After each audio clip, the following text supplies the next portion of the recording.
بسم الله الرحمن الرحيم الحمد لله نحمده ونستعينه ونستغفره ونؤمن به ونتوكل عليه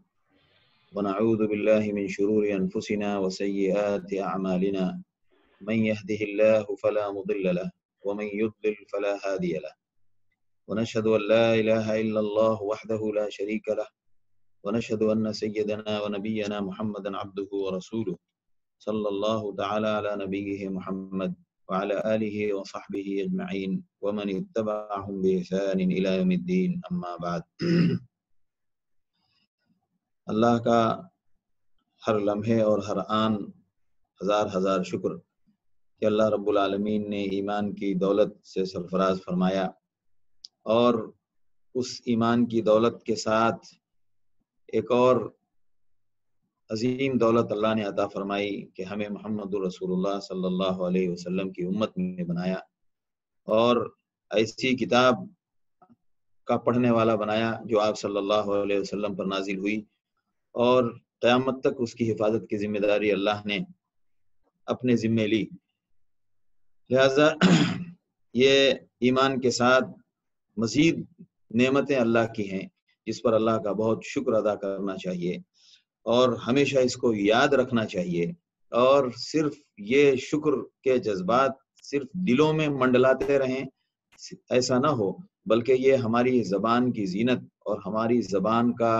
فریضہ اور ہماری زبان کی مشغولیت ہونا چاہیے کہ ہم صبح شام اللہ کی جو نعمتیں ہم پر ہیں ان کا خوب ذکر کریں اور اس پر اللہ کا شکر ادا کریں، نہ کہ اپنی بڑائی بیان کریں۔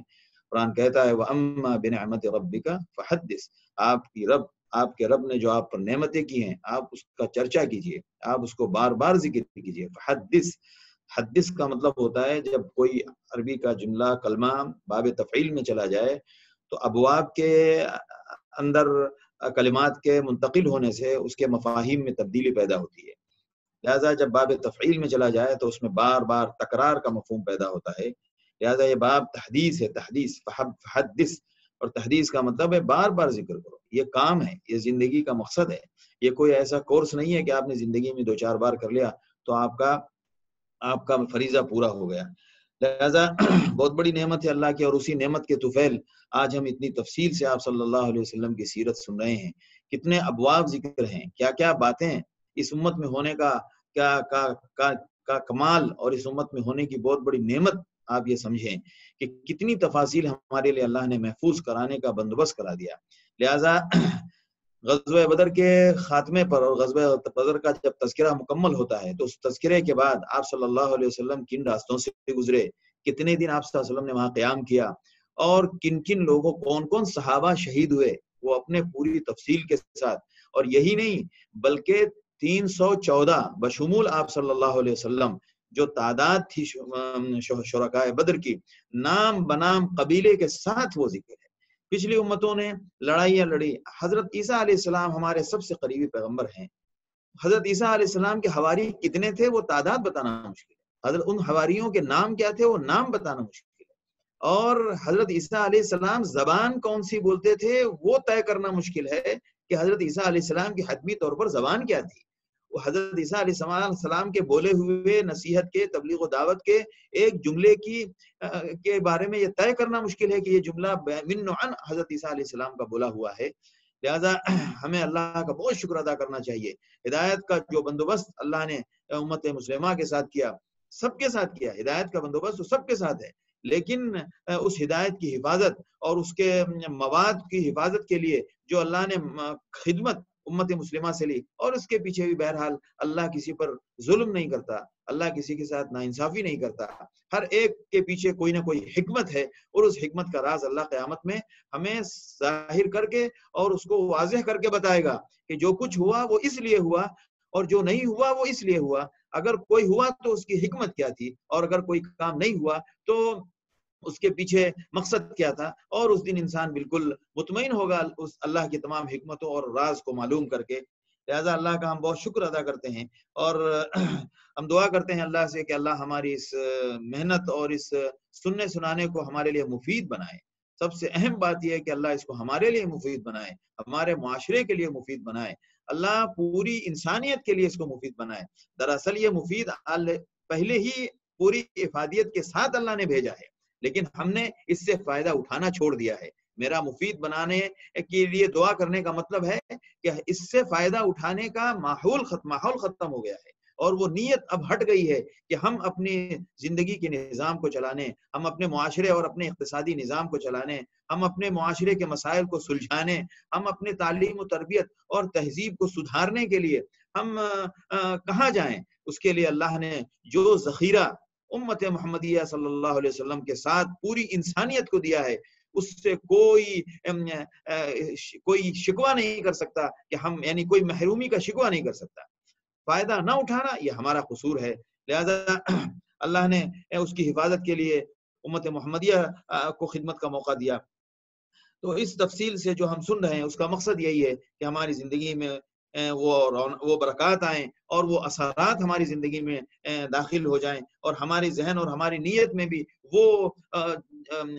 بنیادیں کھڑی ہو جائیں جس بنیاد پر صحابہ کرام اس دنیا میں انہوں نے زندگی گزاری اور جس نام پر انہوں نے اپنی زندگی قربان کر دی۔ غزوہ بدر کا تذکرہ تقریباً مکمل ہو گیا، اور آپ صلی اللہ علیہ وسلم کی مدینے واپسی، اور پھر وہاں جو بدر کے قیدی تھے ان کے ساتھ جو فیصلہ کیا گیا کہ جو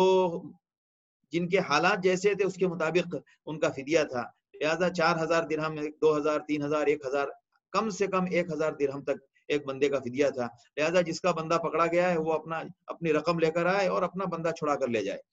یہ ایک سلسلہ تھا۔ کچھ لوگوں کے پاس کچھ بھی نہیں تھا تو آپ صلی اللہ علیہ وسلم نے ان کے ذمے لکھنا پڑھنا کی ذمہ داری لگا دی کہ اتنے بچوں کو، 10 بچوں کو تم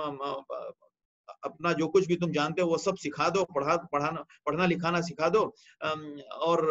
جب وہ امتحان میں پاس ہو جائیں، یعنی جب ان کا مرحلہ پورا ہو جائے پھر آپ چلے جائیں۔ ایسا نہیں کہ آپ نے 4 دن کچھ سکھا دیا، جو کچھ آتا ہے وہ آپ سب ان کو بتائیے اور ان کو اس قابل بنا دیجئے کہ وہ پڑھنے لکھنے میں ان کے اندر قابلیت پیدا ہو جائے۔ کیا حکمت تھی اللہ کے رسول صلی اللہ علیہ وسلم کی! واقعتاً اگر سیکھنا ہے تو آپ صلی اللہ علیہ وسلم سے سب کچھ سیکھنا پڑے گا۔ لہذا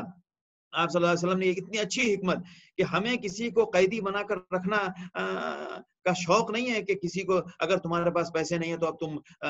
جس طرح دوسری قوموں نے لوگوں کے ساتھ غلط موقع کا فائدہ اٹھایا، ان کا استحصال کیا اور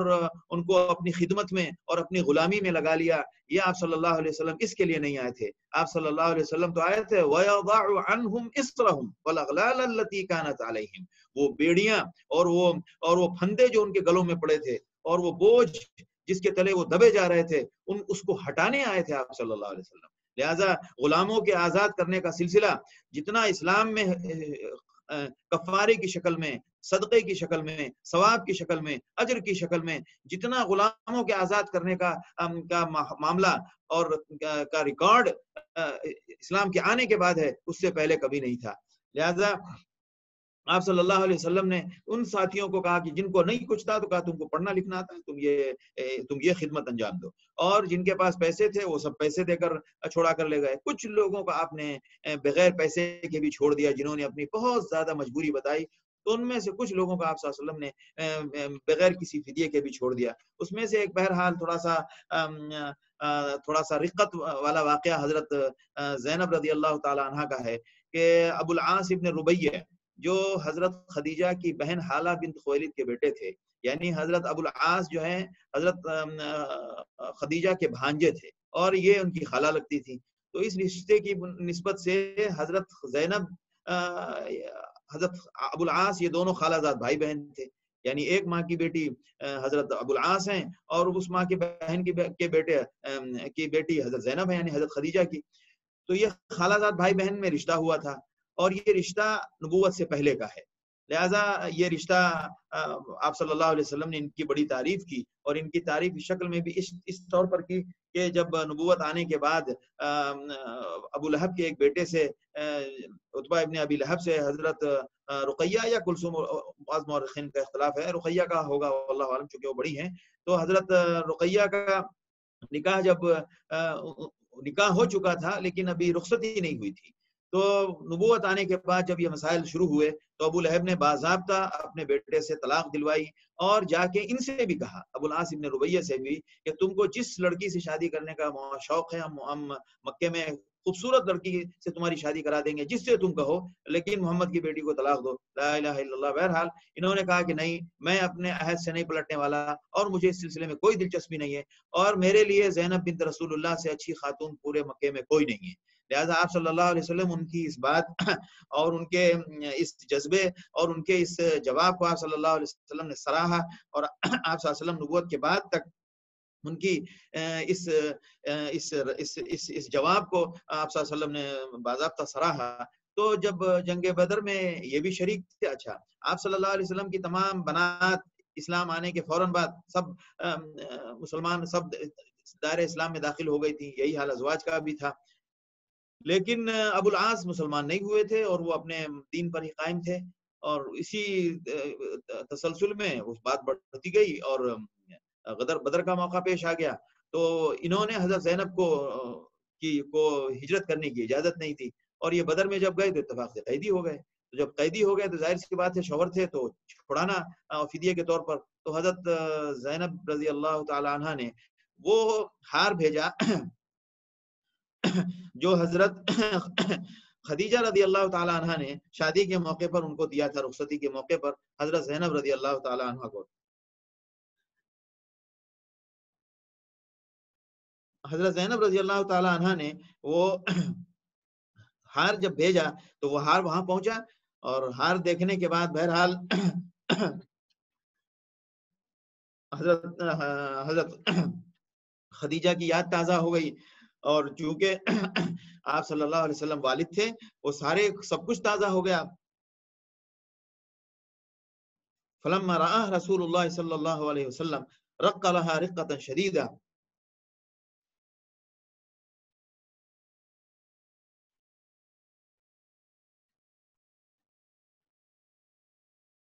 اس ہار کو دیکھنے کے بعد اللہ کے رسول صلی اللہ علیہ وسلم پر بہت رقت طاری ہو گئی۔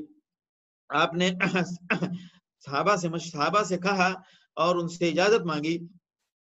کہ اگر تم لوگوں کی اجازت ہو تو ابو العاص کو بغیر فدیے کے رہا کر دیا جائے، اور لہذا ظاہر سی بات ہے صورتحال اور آپ صلی اللہ علیہ وسلم کے دل میں رقت کا آنا بہرحال یہ صحابہ کے لیے اس سے آخری بات اور کیا ہو سکتی ہے۔ وہ تمام صحابہ نے فوراً اجازت دے دی، اور آپ صلی اللہ علیہ وسلم نے وہ ہار واپس کر دیا اور حضرت ابو العاص کو بھیج دیا، لیکن ان کے ساتھ ایک شرط یہ لگائی کہ زینب کو آپ کو اجازت دینی ہے کہ وہ ہجرت کر کے مدینے آ جائیں۔ لہٰذا وہ تیار ہو گئے، واشترط رسول اللہ صلی اللہ علیہ وسلم علی ابی العاص ان یخلی سبیل زینب، کہ زینب کو آپ کو اب اجازت دینی پڑے گی، ہم آپ کے ساتھ یہ احسان کر رہے ہیں، لہٰذا اب آپ زینب کو وہاں سے ہجرت کرنے کی اجازت دے دیں۔ لہٰذا انہوں نے ہجرت کی اجازت دے دی۔ اب زید ابن حارثہ اور انصار کے ایک صحابی کو آپ صلی اللہ علیہ وسلم نے بھیجا کہ جاؤ فلاں مقام پہ انتظار کرنا، وہاں تک وہ حضرت زینب آئیں گی سواری پر، آپ ان کو وہاں سے لے آنا۔ اتفاق سے واقعہ پیش آیا، بہرحال حضرت زینب وہاں سے نکلی، اور حضرت زینب حمل سے بھی تھی، اور جب مکے سے باہر نکلی ہیں تو لوگوں کو خبر مل گئی کہ زینب کو رخصت کیا جا رہا ہے، ہجرت پہ مکے سے روانہ ہو رہی ہیں۔ اس واقعے کی خبر جب پھیلی تو لوگوں کو، چونکہ بدر کا غصہ بہت تھا اور وہ ناراضگی ان سے ختم نہیں ہوئی تھی، اور ان کے اوپر اس کا صدمہ سے وہ نڈھال ہو رہے تھے، مطلب وہ ان کے لیے ایک ناقابل برداشت بات تھی کہ ایک مہینے کے اندر اتنے سارے بڑے بڑے سردار مارے گئے، بڑے بڑے سورما اپنے انجام کو پہنچے، تو یہ ان کے لیے چھوٹی بات نہیں تھی۔ بے شک انہوں نے کہا کہ ہم اتنی آسانی سے جانے نہیں دیں گے۔ حبار ابن الاسود ایک بدبخت تھا، اس نے بعض روایتوں میں ہے کہ اس نے سواری کی نکیل کھینچی اور حضرت زینب گر گئیں اور حمل ساقط ہو گیا۔ بہرحال یہ تکلیف دہ صورتحال تھی، اور اس کے بعد ابو سفیان پہنچ گئے۔ ابو سفیان نے کہا کہ بھائی دیکھو، ہمیں کوئی مسئلہ نہیں ہے، یہ چلی جائیں، ہمیں ہجرت سے ان کے رخصت ہونے سے ہمیں کوئی حرج نہیں ہے، نہ تو اس سے ہمارا بدلہ پورا ہوگا اور نہ اس سے ہمارے کوئی غم ہلکا ہوگا، لیکن اتنا تو خیال کیجئے کہ ابھی تازہ تازہ معاملہ ہے، کچھ دن رہ جانے دیجیے، ابھی واپس چلے جائیے آپ، اور کچھ دن کے بعد خاموشی سے چلے جائیے گا، تاکہ لوگوں کو یہ محسوس ہو کہ واقعی ہم لوگوں نے ان کو واپس کر دیا، اور خاموشی سے آپ چلے ان کو لے جائیں۔ لہذا چند رات ان لوگوں نے بھی قیام کیا، اور اس کے بعد چند راتوں کے بعد حضرت زینب رضی اللہ تعالیٰ عنہ مدینے پہنچتی ہیں۔ پھر حضرت ابو العاص کا قصہ ہے، وہ ابھی اس موقع پر ہم اس کو ذکر نہیں کرتے۔ اب غور کرنے کی بات ہے کہ بدر کے تمام معاملات مطلب ہم لوگ ذکر کر چکے، اور اس سلسلے میں اگر تفصیل سے بہت ٹھہر کے سورہ انفال کو اگر کوئی پڑھے تو اس کا اچھا خاصا مواد بہت قرآن کی زبان میں سننے کا سے ایک مزید ایمان کے اندر ایمان افزا، اور قرآن تو قرآن ہے، اور اس واقعے کو جب وہاں پڑھیں گے تو مزید اس میں تفاصیل اور مزید ایمان کو تقویت اور جلہ حاصل ہوگی انشاءاللہ۔ اور بے شک یہ سب واقعات ہیں ہی اس لیے تاکہ ہم اپنی زندگی کی عبرت بھی حاصل کریں اور اپنے ایمان کو مضبوط بھی کریں۔ قرآن کہتا ہے نا کہ ہم یہ کیوں اتارتے ہیں، یہ آیتیں ہم نے کیوں اتاری ہیں؟ تاکہ آپ کو تسبیح ہو، وَلِيُثَبِّتَ بِهِ عَلَىٰ قُلُوبِكُمْ، تاکہ آپ کا دل مضبوط ہو اور آپ کے دل کے اندر مضبوطی آئے، آپ کے ایمان میں مضبوطی آئے، آپ کے جذبات اور آپ کے عزائم میں پختگی آئے، اور ایمان کے تئیں اور بحیثیت مسلمان ہونے کے ہمیں کیا کرنا ہے اس میں ہمیں رہنمائی حاصل ہو۔ لہٰذا یہ مقاصد ہوتے ہیں۔ بے شک ترجمے کے سہارے سے پڑھنا چاہیے، اپنے طور پر اجتہاد سے بچتے ہوئے بے شک پڑھنا چاہیے، کافی چیزیں سمجھ تو ضرور آئیں گی، اور اللہ کی رحمت ہے کہ ان تذکروں اور اشاروں سے ہمارے لیے اس کا پڑھنا آسان بھی ہو جائے گا اور مفید بھی ہوگا۔ اب آگے کی بات یہ ہے کہ یہ پہلا مقابلہ تھا اہل ایمان اور مشرکین کے درمیان، اور اس پہلے مقابلے میں اتنی زبردست قسم کی فتح اہل ایمان کی ہوئی، اور اتنی شرمناک اور اتنی اندوہناک اور اتنی صدمہ پہنچانے والی اور بڑے بڑے سورماؤں کو ہضم کر جانے والی شکست، یہ ظاہر سی بات ہے ان کے لیے بہت مشکل بات تھی۔ تو اب اس میں اب مسلمانوں کے ساتھ مسئلہ یہ ہوا کہ اب مسلمانوں کے لیے مسائل دوسری شکل میں کھڑے ہوئے، ایک اس شکل میں کہ اب ان کے ساتھ جو اتنا بڑا حادثہ ہوا تھا تو اس کا غصہ اور نفرت اور انتقام کی آگ ان کے یہاں پہلے سے زیادہ تیز ہو گئی۔ ظاہر سی بات ہے دشمن اور شیطان وہ ہمیشہ تھکتا نہیں ہے، تو ان کی وہ تھوڑا وقت لگتا ہے اس کو شکست کھانے میں اور اس کو اپنے قدم پیچھے کرنے میں تھوڑا اس کو وقت لگتا ہے۔ لہٰذا اس مقابلے کے بعد مشرکین کا تو یہ حال ہو گیا۔ دوسری ٹیم تھی مکے میں یہود کی۔ یہود پہلے سے مسلمانوں کے خلاف تھے، وہ بالکل اپنے آپ کو سب سے بڑا حریف مسلمانوں کا سمجھتے تھے، اور انہیں مسلمانوں کے خلاف کوئی بھی بات کرنے میں کوئی ڈر خوف نہیں ہوتا تھا۔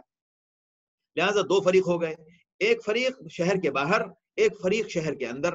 یہ دونوں فریق اچھا ہے، اس واقعے کے بعد ان کے اندر بھی غصہ بہت بڑھ گیا۔ انہوں نے کہا اچھا انہوں نے ایسا کر ڈالا، تو اب یہ دوسری تدبیروں اور سازشوں کی پھیری میں لگ گئے۔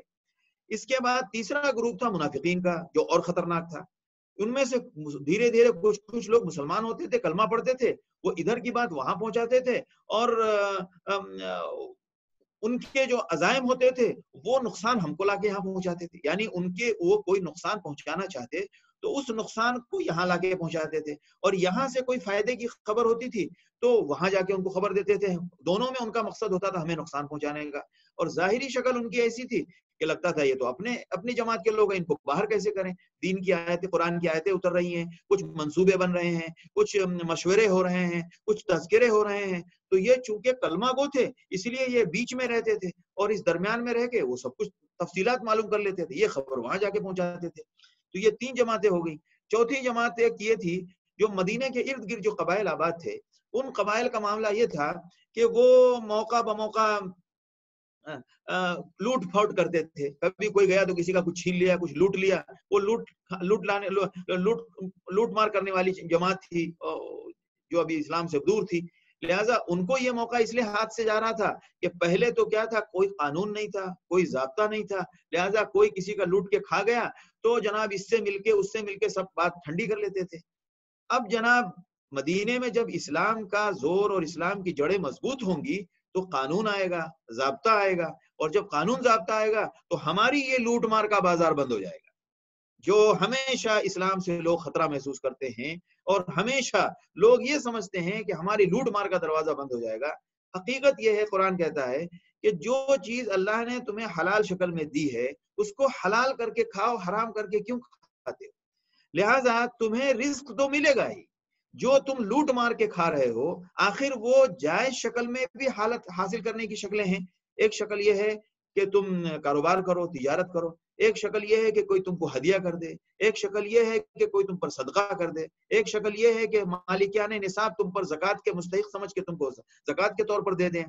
لہٰذا جو رزق تم لوٹ مار کے کھا رہے ہو اس کے حلال کی شکلیں بہت اسلام نے رکھی ہیں، اور اسلام نے زندگی گزارنے کے لیے جتنے مسائل ہیں ان تمام میں اسلام کے ابواب موجود ہیں۔ لہٰذا جو تم لوٹ مار کر کے، یہ لوگوں کی غلطی ہے کہ لوگ سمجھتے ہیں کہ اسلام کے آنے سے ہمیں نقصان ہوگا یا اسلام ہمارے دروازے بند کر دے گا۔ اسلام تو دروازے خیر کے کھولتا ہے، اسلام تو ایسے دروازے کھولتا ہے جس میں محبت شامل ہے، اسلام ایسے دروازے کھولتا ہے جس میں دونوں فریق کا فائدہ ہے۔ یہ الگ بات ہے کہ ہم عملی طور پر اسلام کی صحیح ترجمانی نہیں کر پا رہے ہیں، ہم اسلام کو صحیح سمجھا نہیں پا رہے ہیں، اور سب سے بڑی مجبوری ہماری یہ ہے کہ ہم اسلام کو عملی طور پر پیش کر کے نہیں دکھا رہے ہیں۔ ہم نے سود کے نظام کو قبول کر لیا، ہم نے اسلام کا معیشت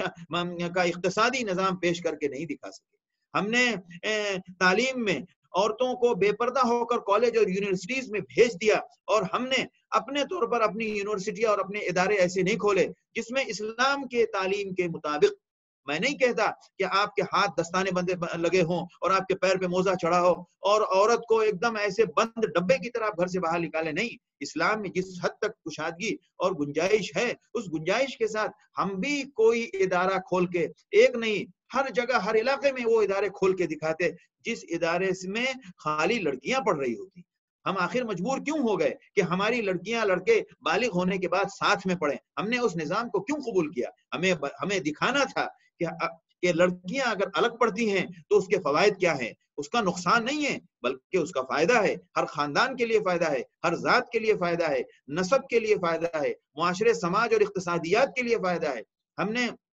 مردوں اور عورتوں کے ساتھ مل جل کر کام کرنے کے اس تہذیب اور کلچر کو قبول کر لیا۔ ہم نے اپنا کلچر پیش نہیں کیا کہ بے شک کچھ عورتوں کی ضرورت کے محکمے الگ قائم کیے جائیں، وہاں خالی عورتیں رجوع کریں، کچھ محکمے مردوں کے ہیں جہاں صرف مرد جا سکتے ہیں، کچھ محکمے ایسے ہو سکتے ہیں جس میں اختلاط کی گنجائش ہے۔ ان سب کا حل اسلام میں موجود ہے، ہم نے وہ پیش کرنے کی جرات نہیں کی، ہم نے اس کی کوشش نہیں کی، ہم نے اس کو کبھی اپنا منصوبہ نہیں بنایا، اور ہم آج روتے ہیں کہ جناب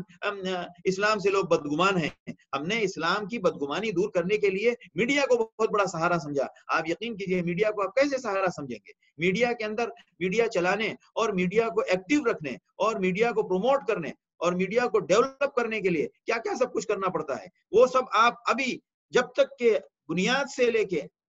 اخیر تک پورا نظام آپ کے ہاتھ میں نہیں ہوگا تو آپ نہیں کر پائیں گے۔ بہت سارے کام آپ کو وہ کرنے پڑیں گے جس کی اسلام اجازت نہیں دیتا ہے۔ حقیقت یہ ہے کہ ہم نے اپنے ترجمانی کی آج تک جرات پیدا ہی نہیں کی، اور جن علماء نے لکھا ہم نے ان کی آواز دبانے کی کوشش کی۔ تو یہ جو لوٹ مار کر کے کھانے والے لوگ تھے یہ ڈر رہے تھے کہ ہماری لوٹ مار اور ہماری خوراک اور ہمارا کھانا بند ہو جائے گا۔ کھانا بند نہیں ہوگا بلکہ اسلام آنے کے بعد کھانوں کا ایسا دروازہ کھلے گا، رزق کی ایسی بارش ہوگی، اور اللہ کی صحت اور عافیت اور امن کا ایسا ماحول عام ہوگا۔ پہلے برت کے تو دیکھو، لہذا پہلے اپنے دل کو ایمان سے تیار اور ایمان سے سجاؤ تو صحیح۔ لہذا یہ ایک چوتھی جماعت تھی، تو اب مسلمانوں کے لیے 4 جماعتیں جمع ہو گئی۔ مشرکین جو اب بالکل تیاری میں ہیں کہ اب ہمیں تو چھوڑنا نہیں ہے، ہمارے ساتھ بہت بڑا حادثہ ہوا اور انہوں نے ہمارے ساتھ بہت بڑا تجربہ آزما لیا۔ اور یہود تو تھے ہی، وہ تو روز اول سے ہجرت سے پہلے سے وہ پورا مسالہ تیار کر کے دیتے تھے ان کو، اور پھر منافقین اور خطرناک معاملہ۔ لہٰذا اہل ایمان کے مسائل بڑھتے جاتے ہیں، اس کی شکلیں بدلتی ہیں لیکن مسائل ٹھہریں گے نہیں، کیونکہ یہ تو قرآن کا اصول ہے کہ یہ دنیا دار الابتلاء ہے۔ وَلَيَعْلَمَنَّ اللَّهُ الَّذِينَ آمَنُوا وَلَيَعْلَمَنَّ الْمُنَافِقِينَ۔ اللہ ایمان والو، اللہ منافقین کو آزمانا چاہتا ہے، اللہ کافر کو اور مومن کو آزمانا چاہتا ہے، اور تم میں سے خود تمہارا ایمان کس درجے کا ہے وہ تو آزمائش مرتے دم تک رہے گی، یعنی مرتے دم تک آپ کا پیچھا آزمائش سے نہیں چھوٹنے والا ہے۔ بس یہ ہے کہ ہمیشہ اسی امتحان میں اس فکر کے ساتھ کہ اللہ ہمیں آزمائش میں ہوشیار رکھے اور اللہ ہمیں آزمائش میں بیدار رکھے، اسی کی تیاری کے لیے تو ہم آپ یہ سب محنت کرتے ہیں اور دعائیں کرتے ہیں، اور یہ سارا جو مواد موجود ہے اور یہ جو سارے اسباب موجود ہیں ہدایت کے اور علم کے اور قرآن کے حدیث کے، سارے اسباب کیوں موجود ہیں؟ اسی لیے تاکہ ہم اس آزمائش کے اور اس امتحان میں کامیابی حاصل کریں۔ لہٰذا اب مسائل، پہلا دشمن ایک تھا یعنی اور دوسرا دور تھا، اب تین دشمن قریب ہیں اور چوتھا دشمن یعنی یہود اور منافقین اور مدینے کے ارد گرد والے، اور چوتھا دشمن مشرکین۔ تو یہ سارے مسائل کے ساتھ اب ان مسائل کو میں اس لیے تفصیل سے میں نے ذکر کیا کہ اب دیکھیے کہ اللہ کے رسول صلی اللہ تعالی علیہ وسلم کی قیادت اور آپ صلی اللہ علیہ وسلم کے جو اقدامات اور آپ صلی اللہ علیہ وسلم نے بر موقع جو قدم اٹھایا ہے، وہ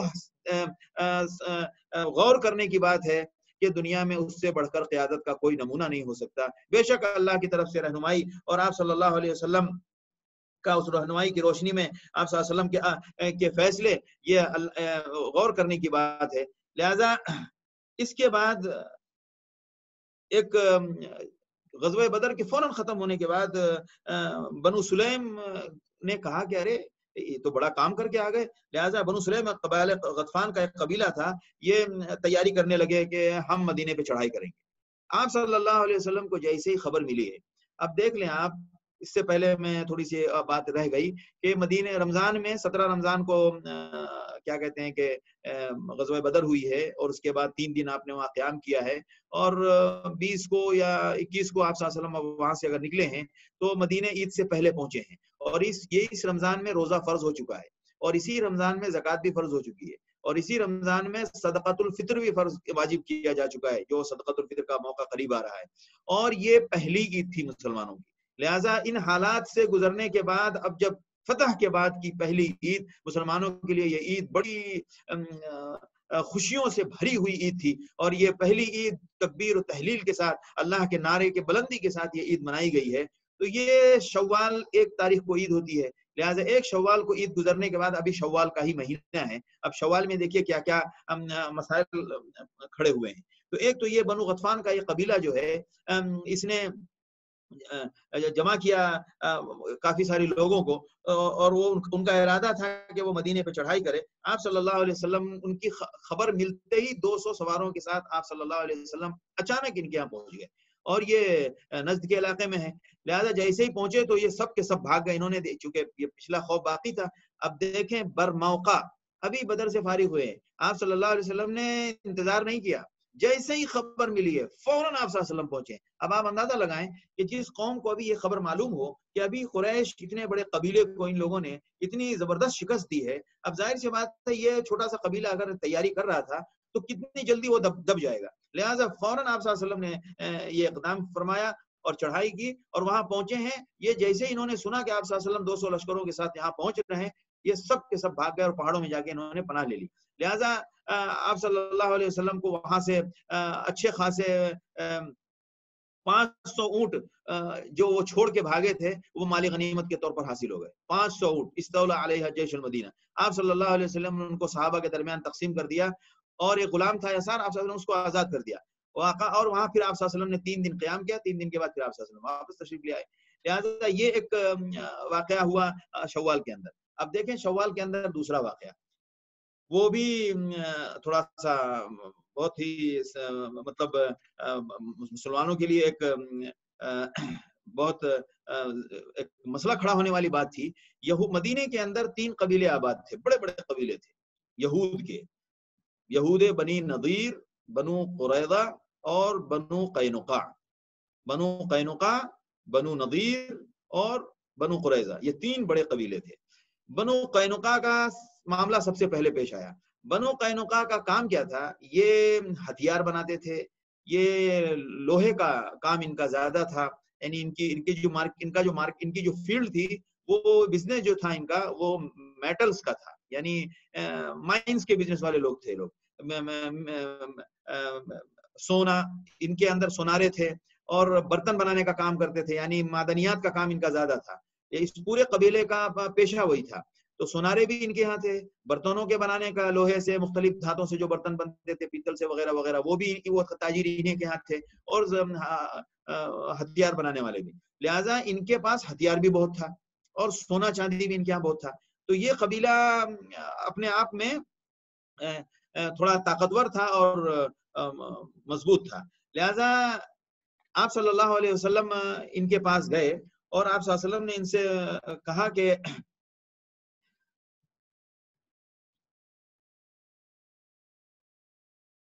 ہاں تو یہ اس قبیلے کا حال یہ تھا. اور آپ صلی اللہ علیہ وسلم جب مدینے تشریف لائے تھے تو مدینے تشریف لانے کے بعد آپ نے معاہدے کیے تھے جو بھی مدینے میں مقیم ہیں ان تمام کے، یعنی جو مدینے شہر کا شہری ہے اس کے لیے باضابطہ ایک معاہدہ ترتیب دیا گیا، اور اس معاہدے میں برابر کے شریک یہود بھی تھے اور دیگر قبائل بھی تھے، تمام کے ساتھ معاہدے کیے. اس معاہدے میں پورے شہر کے لیے جو زندگی گزارنے کے لیے جو امن کے اصول ہوتے ہیں اور حقوق جو ہوتے ہیں شہری حقوق، اور یہ سارا جان کے اور مال کے تحفظ کے جو حقوق ہوتے ہیں وہ سب کچھ اس معاہدے میں موجود تھے. لہذا اس معاہدے کی اہل اسلام نے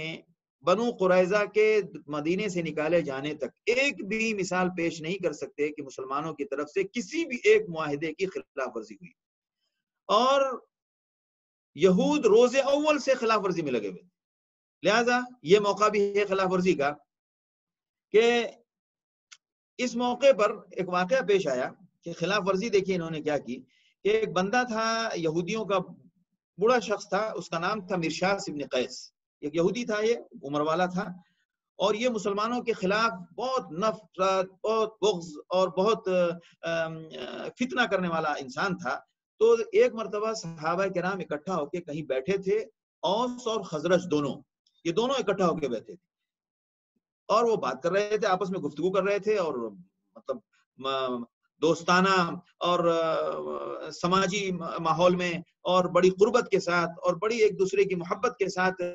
محبانہ ماحول میں وہ سب گفتگو کر رہے تھے. یہ جنہوں نے 20-50 سال ان کو آپسی قبائلی جنگ میں ان کو مبتلا رکھا اور اوس و خزرج کو دو مکمل فریق بنا کے رکھا، جو ان کے ہتھیار تھے کہ ایک تو یہ کہ یہ بیچارے محنت کر کے جو پیسہ کماتے، وہ جب پیسہ جمع ہوتا تو بس کوئی لڑائی کا ماحول آ جاتا. جیسے ہی لڑائی کا ماحول آتا، اب جناب وہ سارے پیسے ان کے کمائے ہوئے کسی نہ کسی بہانے، ہتھیار خریدنے کے بہانے یا دوسرے بہانے سے، اور اگر جب ان کی تنگحالی ہوتی تو وہ مخروض تھے ان کے. اور مخروض کیوں ہوتے تھے؟ چونکہ ان کو ہمیشہ لڑائی میں مبتلا رکھتے تھے. اللہ اس راز کو پوری دنیا کے اوپر واضح فرمائے اور پوری دنیا اس راز کو سمجھے کہ آپسی لڑائی سے نقصان کتنا ہوتا ہے. اسلام آپسی لڑائی کو ختم کرنے آتا ہے. اسلام یہ چاہتا ہے کہ اس دنیا میں ایمان لاؤ، اور جو ایمان نہیں لاتا ہے وہ بھی چین سے جیے، اور وہ فساد اور خلفشار اور ایک دوسرے کی جان لینا، ایک دوسرے کے مال کو لوٹنا، یہ سب اسلام پسند نہیں کرتا ہے. اور تاریخ میں موجود ہے، ہمیں ضرورت نہیں ہے، بڑے بڑے محققین اور بڑے بڑے مقررین اس پر گفتگو کر چکے ہیں. لہذا اسلام تمام قبائل کو جوڑنے آتا ہے. لہذا قرآن کہتا ہے وَلَكِنَّ اللَّهَ أَلَّفَ بَيْنَهُمْ، اللہ نے ان کے درمیان دلوں کو جوڑ دیا. لہذا اسلام کا کام ہے جوڑنا. اور جو شرپسند لوگ ہوتے ہیں، جو شیطان کے منصوبوں کے لیے کام کرتے ہیں، انہیں یہ اتفاق اور یہ قربت اور یہ اکٹھا ہونا انہیں ہضم نہیں ہوتا ہے. لہذا اس نے جب دیکھا تو اس کو یہ برداشت نہیں ہوا، اور یہ ظاہر سی بات ہے اس کی اب تک کی مہم کے خلاف تھا اور اس کی تمام کوششوں کے اوپر تماچا تھا یہ کہ ہم نے اتنے صدیوں مطلب 50 سال ان قبائل کو جنگ میں مبتلا رکھا، اور آج یہ آپس میں دوست بن کے ایک دوسرے کے ساتھ محو گفتگو ہیں اور آپس میں دوستانہ گپ شپ کر رہے ہیں. لہذا اس کو یہ چیز جب بہت خراب لگی تو اس نے کہا کہ قد اجتمع ملأ بنی قیلہ بہذا واللہ ما، جب سے یہ لوگ آئے ہیں ان کے آنے کی وجہ سے، یعنی انصار کے بارے میں کہتا ہے کہ جب تک ان کے درمیان یہ اہل ایمان آئے ہیں، ان کے آنے کی وجہ سے ہمارا چین خراب ہو گیا ہے. تو اس نے کیا کیا، ایک یہود نوجوان لڑکے کو بھڑکایا. اس نے کہا کہ ایک کام کرو کہ جاؤ وہاں اور ان کے ساتھ بیٹھو، اور ان کے درمیان بیٹھنے کے بعد جنگ بعاث کا تذکرہ چھوڑ دو. جنگ بعاث میں اوس نے خزرج کو کیسے مارا، خزرج نے اوس کو کیسے مارا، اور لڑائی کیوں شروع ہوئی، ان لڑائی کے تذکرے اور وہ باتیں جس پر یہ غصہ ہوتے تھے، اور وہ باتیں جس پر اوس غصہ ہوتے تھے، اور وہ باتیں جس پر خزرج غصہ ہوتے تھے، ان باتوں کو ذکر کرنا شروع کر دیا۔ اب دیکھیں شیطان کا کام، اس نے جب یہ کام کیا تو وہ سب باتیں جب شروع ہوئی تو اب انصار آپس میں ان باتوں کے سوال جواب میں لگ گئے۔ اور ایسا عموماً ہوتا ہے، آپ خود دیکھ لیں، آپ یہاں بیٹھے رہیں، اب مثال کے طور پر دو چار کیا کہتے ہیں کہ جماعتوں والے، مختلف تنظیموں والے بیٹھ جائیں اور وہ بیٹھے ہوں اور کسی کو وہ برداشت نہ ہو، تو ہر تنظیم کی طرف سے کوئی چھوٹی چھوٹی بات ایک دوسری تنظیم کے لیے ہوتی ہے۔ اگر وہ تنظیم والے اگر وہ باتیں چھیڑ دی جائیں تو ہر تنظیم والا اس جواب کے جواب میں کچھ جملہ ملانا چاہے گا۔ جب وہ بات جملہ ملانا چاہے گا تو دوسرا کہے گا نہیں جناب ایسے نہیں، ایسے تھا، نہیں جناب آپ نے بھی تو کوئی کمی نہیں کی، تو آپ نے بھی تو کوئی کمی نہیں کی۔ بس اس طرح کرتے کرتے بات بڑھے گی اور وہ ایک چنگاری جو ہے وہ شعلہ اور ایک تندور بن جائے گی۔ لہذا اس نے جب وہ بھڑکایا تو وہ تنازع و تفاخر، آپس میں لڑائی ہو گئی اور آپس میں ایک دوسرے کی بڑائی کی بات ہو گئی، یہاں تک کہ تباسم رجلان من الحی، اور وہ دونوں لوگ آپس میں گرم ہو گئی بات، اور یہاں تک گرم ہوئی کہ ان حضرات نے کہا کہ چلو اپنے قبیلوں کی طرف اور جا کے سب لوگ تیاری کرو۔ اب حتیٰ کہ جنگ کے مرحلے تک بات پہنچ رہی تھی، یہ سب بات ہو رہی تھی، یہ خبر آپ صلی اللہ علیہ وسلم کو پہنچی۔ آپ صلی اللہ علیہ وسلم چند مہاجرین کے ساتھ فوراً پہنچے موقع پر، آپ صلی اللہ علیہ وسلم موقع پر پہنچے اور آپ نے فرمایا یا معاشر المسلمین، اے مسلمانوں، اللہ سے ڈرو، اللہ سے ڈرو۔ افبدع الجاہلیہ، کیا یہ جاہلیت کی باتیں دوبارہ زندہ کر رہے ہو؟ وانا بین اظہرکم، میں تمہارے درمیان موجود ہوں اور پھر یہ ہو رہا ہے۔ بعد ان ہداکم اللہ للاسلام، اللہ نے تمہیں اسلام کی ہدایت دی، واکرمکم بہ، اور تم کو اللہ نے اس سے مشرف کیا، اللہ نے معزز بنایا تم کو، وقطع به عنکم امر الجاہلیہ، اور جاہلیت کے جو عادات و اطوار تھے اور جاہلیت کا جو فساد تھا اور جاہلیت کا جو زہر تھا، اللہ نے اس سے تم کو آزاد کیا۔ واستنقذکم به من الکفر، اور اللہ نے تم کو اس میری آمد کے ذریعے کفر سے بچایا۔ والف بین قلوبکم، اور تمہارے دلوں کو آپس میں جوڑ دیا اللہ نے، تو تمہیں یہ پسند نہیں ہے اور تم جاہلیت والی باتوں کو دوبارہ زندہ کرنا چاہتے ہو۔ جیسے ہی آپ صلی اللہ علیہ وسلم نے یہ تقریر مختصر سی فرمائی، فعرف القوم انها نزاعة من الشیطان، فوراً تمام صحابہ، انصار صحابہ کو بالکل احساس ہو گیا کہ بے شک یہ شیطان کا ایک شوشہ تھا اور شیطان کا ایک چنگاری تھی جو ہمارے درمیان بھڑک اٹھی تھی۔ لہذا فوراً تمام صحابہ ہوشیار ہو گئے اور انہوں نے توبہ کیا، اور آپس میں وہ فوراً وہیں پر پھر اوس و خزرج کے تمام نوجوان معانقہ کرنے لگے۔ وعانق الرجال من الاوس والخزرج بعضهم بعضا، پھر وہ لوگ اللہ کے رسول صلی اللہ علیہ وسلم کے ساتھ واپس ہوئے وہاں سے۔ اب دیکھیں آپ، ایک بندہ مرشاس ابن قیس نے ایک چنگاری چھوڑی، دیکھیے کام کتنا خراب کر دیا اسے، پرانے پورے فسادات کو اور پورے نقصانات کو یاد دلا دیا، اور آپ صلی اللہ علیہ وسلم کی ایک تقریر سے وہ فتنہ دب گیا۔ کردار یہ ہوتا ہے کہ ایک انسان اگر کوئی غلط کام کرے گا تو اس سے بہت بڑا نقصان ہونے کا خطرہ ہے، اور وہیں پر ایک خیر کی بات ہو جائے تو سارے مسائل سدھر جاتے ہیں اور سلجھ جاتے ہیں۔ لہذا اس تقریر کے بعد یہ حرکتیں وہ سب کرتے تھے۔ اب ایک حرکت یہ بتائی میں نے، اب اس کے بعد ایک اور آگے چلیے کہ بنو قینقاع کو بہت زیادہ غصہ تھا، میں نے بتایا، اور چونکہ یہ ذرا مدینے کی آبادی کے سب سے قریب بھی یہی لوگ تھے، چونکہ بنو نذیر تھوڑا دور تھے، بنو قریظہ بھی تھوڑا دور تھے، ان کے اپنے اپنے علاقے تھے، انہوں نے اپنے ایریے بنائے ہوئے تھے جہاں پر ان کے ہی اپنے لوگ زیادہ تر رہتے تھے، اور بنو قینقاع کا بازار سے معاملہ زیادہ تھا تو یہ بازار میں زیادہ رہتے تھے، لہذا ان کا یہ بہت قریب تھا۔ تو اس میں سے ایک صورتحال یہ ہوئی کہ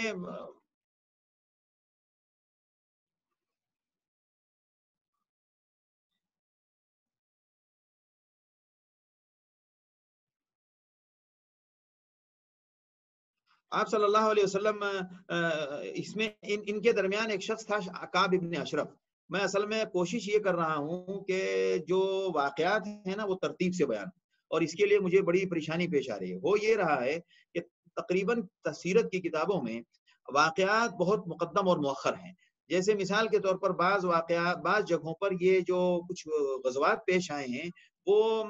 بعد میں پیش آئے ہیں، لیکن اس کا تذکرہ بدر کے فوراً بعد ہے، جبکہ مہینے کے ترتیب سے جو واقعات پیش آئے ہیں تو اس سے سیرت سمجھنے میں بڑی آسانی ہوتی ہے۔ تو اسی لیے میں نے بنو قینقاع کا تذکرہ اس لیے کیا کہ بنو قینقاع کا واقعہ شوال ہی میں پیش آیا ہے. تو اس سے پہلے کئی سارے واقعات آئے. ایک واقعہ تو میں نے یہ بتایا کہ ایک صورتحال یہ تھی، اور ایک صورتحال ایک اور یہ تھی کہ ایک خاتون تھی جن کا ان کا بازار تھا. تو یہ بازار میں ان کے ہاں بازار لگتی تھی. تو ایک خاتون آئی، مسلمان خاتون، وہ اپنا کچھ سامان بیچنے آتی تھی. تو وہ سامان بیچنے کے لیے ایک سونے کی دکان کے بغل میں بیٹھ کے اپنا سامان بیچ رہی تھی. تو وہ بار بار ان کو پریشان کر رہا تھا، اور وہ کہہ رہا تھا، مطلب ان کے چہرے پہ دوپٹہ رہا ہوگا اور کپڑا رہا ہوگا. بہرحال اس وقت تک تو پردے کا حکم نہیں آیا تھا، لیکن بہرحال سیرت کے الفاظ سے یہی لگ رہا ہے کہ ان کے چہرے پر کپڑا تھا.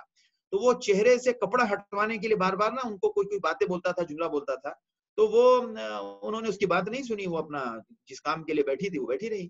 اس شیطان نے کام یہ کیا کہ ان کا جو دامن تھا، یعنی پہلے جو دامن تھا وہ تو پیروں تک جاتا تھا. تو وہ جو ان کے دامن کا جو حصہ تھا اس کو انہوں نے ان کی پیٹھ سے باندھ دیا. جب پیٹھ سے باندھ دیا تو ابھی بیٹھی ہوئی تھی، ان کو پتا نہیں. اس نے یہ حرکت پیچھے سے خاموشی سے کر دی. جب یہ اٹھی ہیں تو ان کا سطر کھل گیا. جب سطر کھل گیا تو ان کو بہت ظاہر سی بات حیا کی بات ہے، انہوں نے آواز لگائی. اب چونکہ یہ بازار تھا، یہاں مسلمان بھی ہوتے تھے. جب آواز لگائی اور انہوں نے جب کہا تو ایک مسلمان تیزی سے بھاگتا ہوا نوجوان آیا. اس نے دیکھا کہ اس نے پوچھا کیا بات ہے، انہوں نے کہا یہ بات ہے. وہ بندہ اس سنارے کے ساتھ لگا اور اس نے اس کا کام تمام کر دیا وہیں پر. جب اس کا کام اس نے تمام کر دیا مسلمان نے، تو اب اس مسلمان کے پیچھے اگل بغل والے سارے یہودی آئے اور انہوں نے مل کے اس مسلمان کو قتل کر دیا. اب جب یہ بات ہوئی تو اب اس کے بعد بات بہت گرم ہو گئی اور معاملہ بہت خراب ہو گیا. تو جب آپ صلی اللہ علیہ وسلم کو یہ خبر پہنچی کہ وَإِنَّمَا تَفَاقَمَ أَمْرُهُمْ وَاشْتَدَّ بَغْيُهُمْ، جب یہ سب بات بہت بڑھ گئی تو جب آپ صلی اللہ علیہ وسلم کو خبر ملی تو آپ صلی اللہ علیہ وسلم نے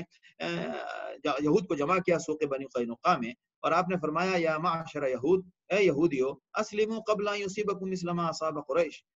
دیکھو مسلمان ہو جاؤ، ورنہ تم بھی قریش کی طرح انجام کا انتظار کیوں کر رہے ہو؟ اس سے پہلے تم مسلمان ہو جاؤ. تو یہ باضابطہ الٹی بات کر رہے ہیں کہ اے محمد، یہ کچھ کمزور قسم کے اور نا تجربہ کار جنگجوؤں سے آپ لڑ کے آئے ہو تو آپ دھوکے میں مبتلا ہو گئے ہیں، اور آپ کو ایسا لگ رہا ہے کہ ہر جگہ آپ کا وہی وار اور وہی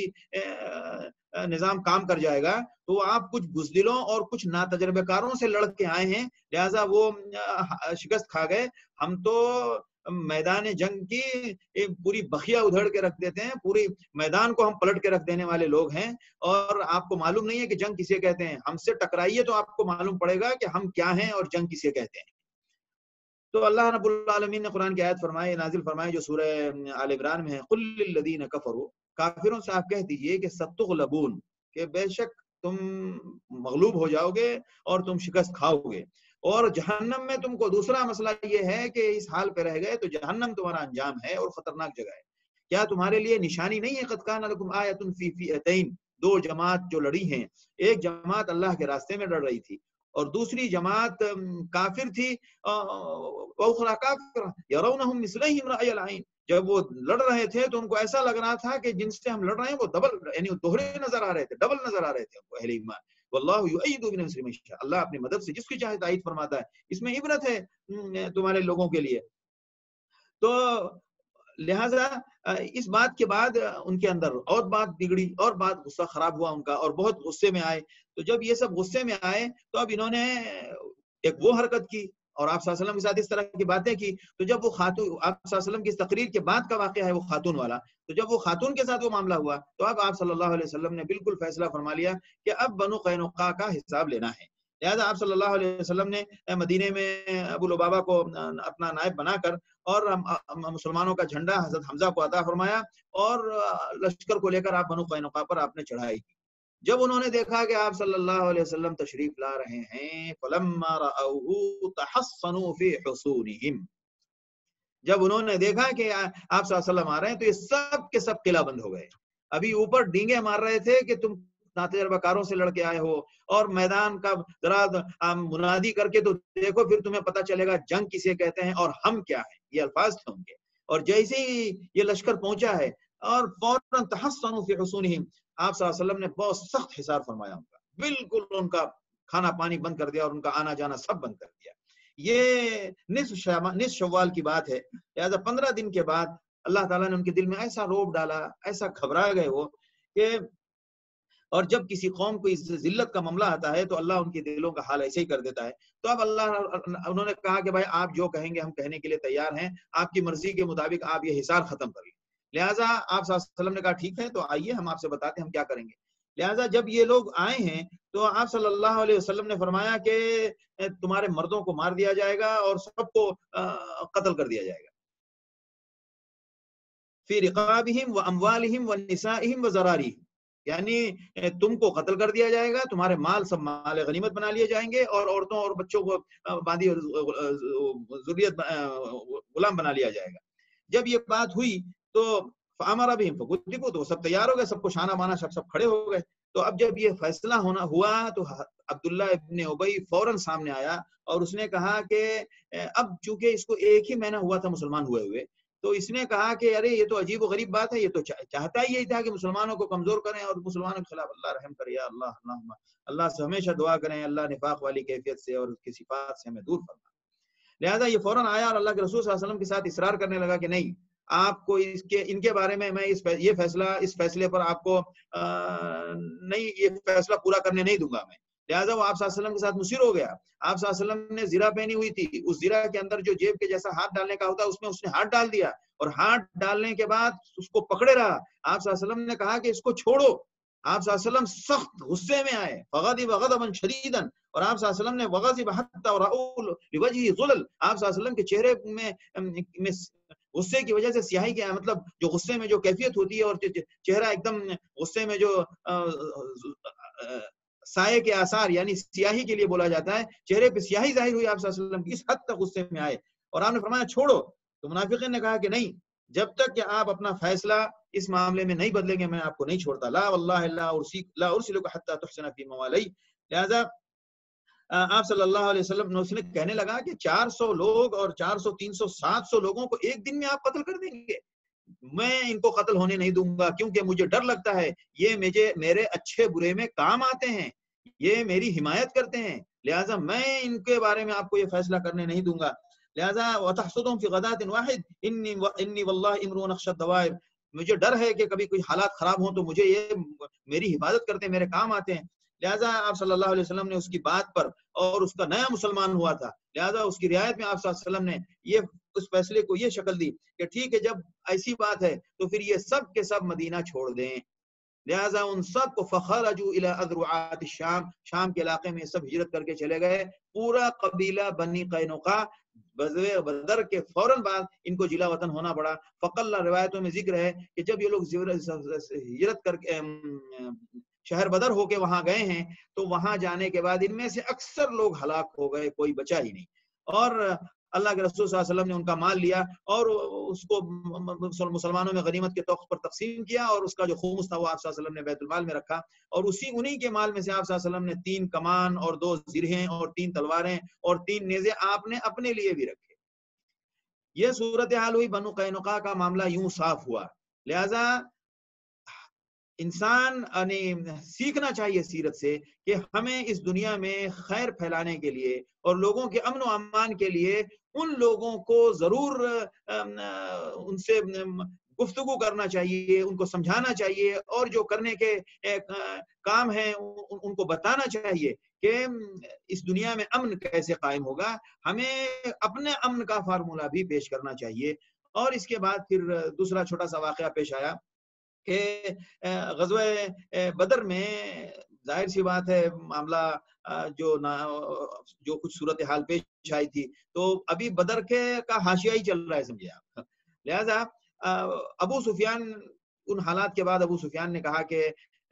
میں جنابت کا غسل اس وقت تک نہیں کروں گا جب تک کہ میں اپنے اس غصے کو ٹھنڈا نہ کر لوں اور میں اس کا کچھ انتقام نہ لے لوں. لہٰذا یہ بھی بات غور کرنے کی ہے کہ جاہلیت میں کچھ چیزیں جو دین ابراہیمی کی باقی تھی، جیسے طواف باقی تھا، نکاح کا نظام باقی تھا، اسی طرح اس میں یہ بھی باقی تھا کہ جنابت کے بعد جاہلیت میں لوگ غسل کرتے تھے اور اس کو ضروری سمجھتے تھے. لہذا اس نے کہا کہ میں اس وقت تک غسل نہیں کروں گا جب تک کہ میں اس کا بدلہ نہ لے لوں. لہذا اس ارادے سے یہ چند لوگوں کو، نوجوانوں کو لے کر 100 کے لشکر کے ساتھ یہ اپنی قسم پوری کرنے کے لیے نکلے، اور پھر مدینے کے کچھ میل دور پر قیام کیا انہوں نے، اور اس کے بعد یہود کے حیی ابن اخطب کے پاس گئے